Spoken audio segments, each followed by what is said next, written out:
الشبيبة الثورية مشكل رعب وسط انفار بالدم نفديك يا جلال بالدم نفديك يا جلال بالروح بالدم نفديك يا جلال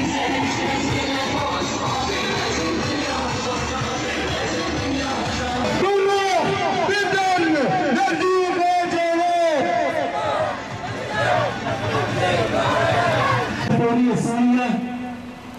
نحيي المقاومة لرفاقنا المناضلين في مناطق الدفاع المشروع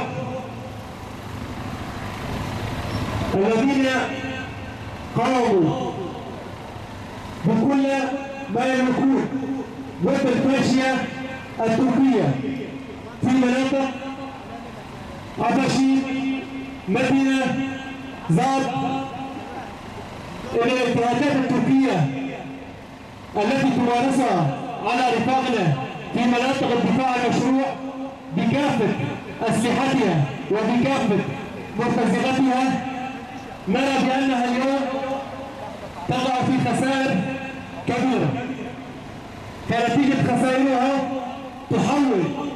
ضرباتها لمناطقنا مناطق شمال وشرق سوريا بحجة المنطقة الآمنة وما شبه من ذلك. فاليوم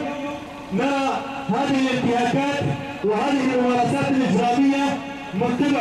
أردوغان والفاشية والمرتزقة التركية يحاولون مس هذه الأراضي، ولكن لا يعرفون بأن هذه المقاومة الشعبية ومقاومة رفاقنا المناضلين مبتعدة ومعنى بروح وفكر فلسفة القائد عبد الله وجلال. لذا وكل الدول التي مارست المؤامرة الدولية على شخص القائد عبد الله وجلال نرى بأنهم يحاولون ضرب هذا المشروع، مشروع الإنسانية لكافة الشعوب. ونحن كشبيبة ثورية سورية موجودة على هذه الأرض لن نكل ولن نمل حتى